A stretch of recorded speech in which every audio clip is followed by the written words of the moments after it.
Hey there, welcome back to Typevolution, where you can learn how to evolve through your personality type.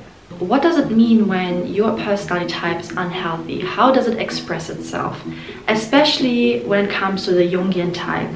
So Jungian type, most people know it by MBTI. MBTI is the most common and most well-known system that is publicly available about the 16 types, which are based on Carl Jung's work. In Socionics, it is way more advanced, and there you can see how each function operates in, for example, INFJ, INTJ, and so forth. But the types have certain different names there, so be careful. A lot of people claim that if you become unhealthy, it is a sign that you are in the grip of your inferior function. So what is the inferior function? Very shortly, the inferior function is an MBTI, the fourth function, and it directly opposes your first function. It's complementary, it's the other side of the coin, and I talk more about this duality basically in this video. But yeah, essentially it is still different from your first function. It's really the opposite, but it's something that the personality type values. That's why it's part of the four functions. And I have to warn you, actually it's often a sign that someone is mistyped when they're using their inferior function a lot or are in the grip a lot. And it doesn't even matter if that person is unhealthy or not unhealthy. Of course, there's a certain range here, so I'm going to describe that in a bit. But this is the disclaimer. No, most often than not, it's actually not the inferior function. So what is it then? Let's jump into it. So I've come up with an overview here on my old whiteboard. It's back. So as you can see I misspelled unhealthy. Oops. The first one I wrote down, rare inferior function. So I'm gonna write down the MBTI types here, okay? I've written an article about MBTI and Socionics conversions and my view on it. I might also make a video about that. But for now I'm just writing down the MBTI types, okay? So if I write down the 4 letters, it means MBTI 4 letters. INFJ, the fourth and inferior function for INFJ in MBTI is extroverted sensing, also abbreviated as SE. It also applies to INTJ. I'm going to write down the 2 types that are most often mistyping as INFJ or INTJ, which are ISFP and ISTP. One of the reasons is exactly this issue of the inferior function. So for ISFP, the inferior function is extroverted thinking, TE, and for ISTP it is FE. So that's completely different, right? So you cannot get it wrong there, right? Yeah, you cannot get it wrong here, but let me describe it. So for INFJ and INTJ, the inferior function is extroverted sensing. It directly opposes the first function, which is introverted intuition. So you have to think about it like this. The first function is basically the way you view the world. It's the way you are. It's the way your mind primarily operates. And it's so seamless and so much of who you are that you can even be unaware of it. Inferior, or the fourth function, is actually weak. Socionics describes how it is weak, and I can also describe it shortly here. So it's weak in the sense that it's directly opposing the way you are, the way you view the world. So it wouldn't make sense that you could flip-flop in between those very different opposing views. Because the first function is your strongest one, usually, not always, but let's say for the average type, the first function is the strongest, and then naturally the inferior is the weakest. The first thing is the strongest, and then the opposite would be the weakest, right? It makes sense. In Socionics, weak does not only mean it is weak in strength, it also means that it is the most unused. So naturally, the less you use a function, the weaker it is. And because it's the opposing function of your first function, the inferior must be quite weak. These people, INFJs and INTJs, do not often use their extrovert sensing when they're unhealthy. It's mostly unheard of. But ISFP and ISTP, because their second function is extrovert sensing, they may periodically get really into their extrovert function. You know, because they're introverts, they don't use it as often as like ESFP or ESTP, but once in a while they can get really into it, and they can almost look like ESFP or ESTP based on that behavior. And then they might think, oh, okay, wait, I'm an introvert, but I'm having these moments, it must mean I'm in the grip of the inferior function. And that's actually wrong, because they are not actually weak at it, you know?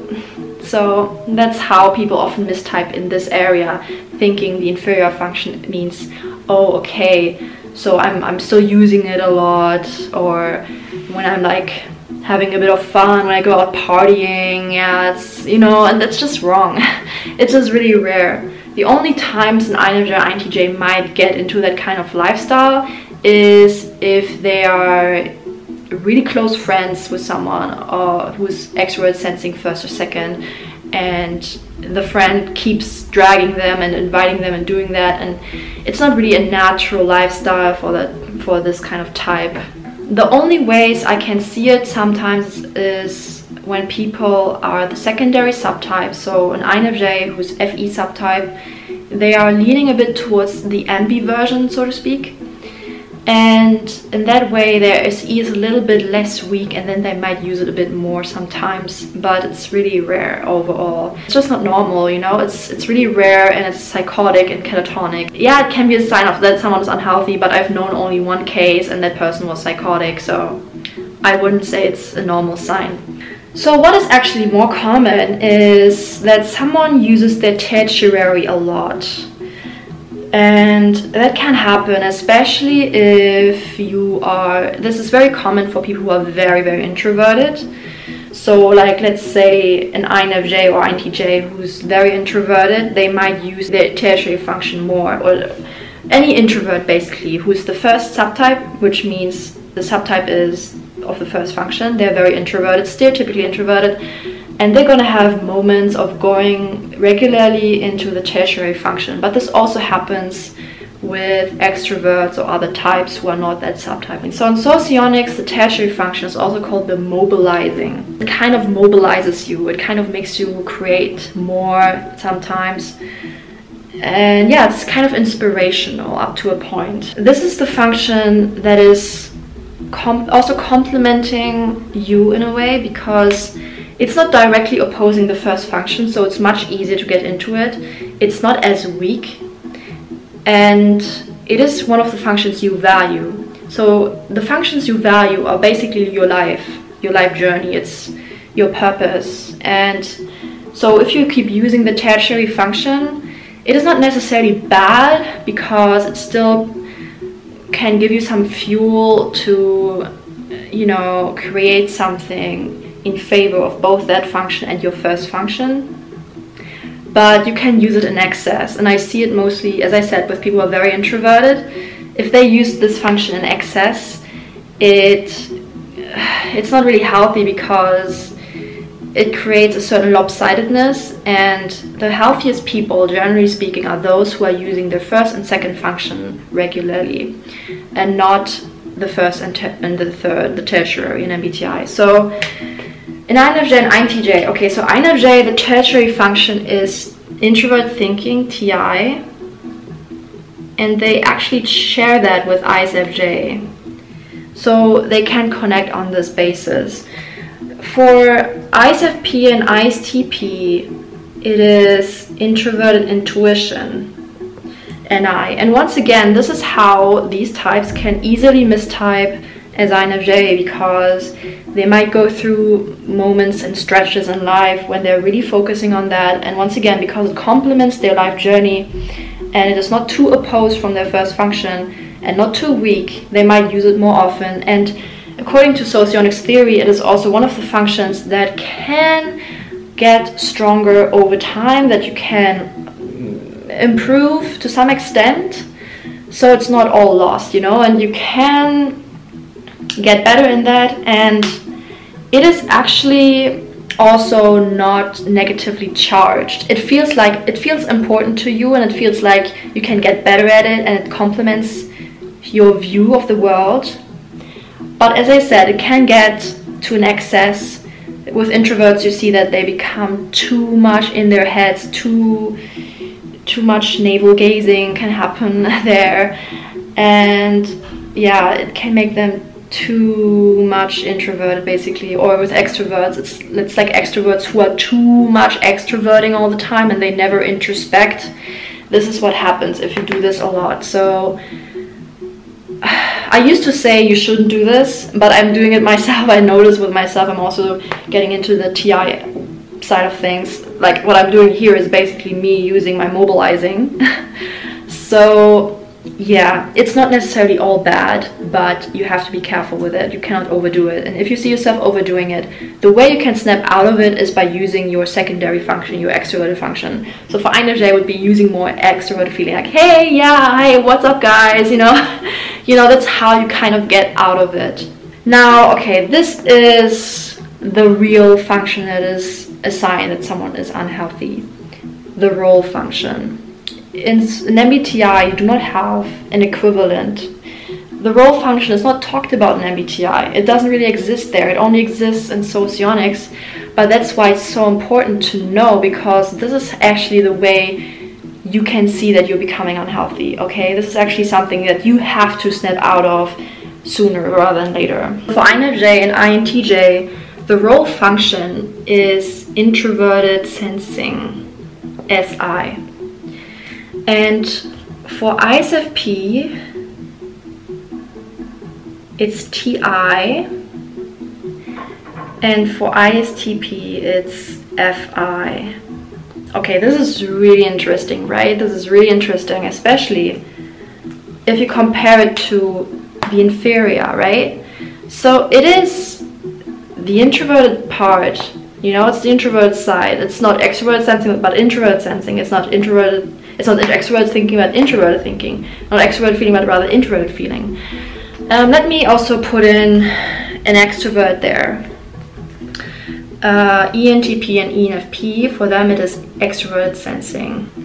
Because I'm also seeing a lot of ENFPs mistyping as ESFP. So in Socionics, these are the role functions, and they are not mentioned in MBTI because they are not part of your value system. They're not part of your life journey. They're not any part of your values, as I said. So you don't care about it, and you don't want to care about it. So yeah, with INFJ, INTJ, it's an introverted sensing. Actually, for ISFP and ISTP, they also do not value introverted sensing, but it's not their role function. For them, it's either TI or FI. So the way you see it with INFJ and INTJ, periodically, it happens when they are getting into stressful situations or new environments where they cannot really use their introverted intuition as much. And then they get really into the grip of the role function. So with introverted sensing, what happens is that the INFJ or INTJ might start suddenly obsessing over health, clean eating, or, you know, getting healthy, or also like, you know, into skincare or anything that's supposed to be about health. They might really get obsessive over it, suddenly about cleanliness, and it's something that they usually do not care about. That's the thing. It is not like they are usually caring about it. It's something that suddenly comes out, and it's really weird and bizarre, and there's a lot of stress attached to it. That's the thing. So the way it differs from ISFP and ISTP, they are actually good at introverted sensing. Why? Because they are introverts and they are sensors. In Socionics, that means that they are also good at introverted sensing. So ISFP and ISTP, they're actually good at it, and they also get into it once in a while. But it's not really so stressful. It's something they do more regularly, and they do also well. They know what to do. They know, okay, if I want to be more healthy, then I'm going to eat this kind of food. I'm going to do this and that. I'm going to take care of myself.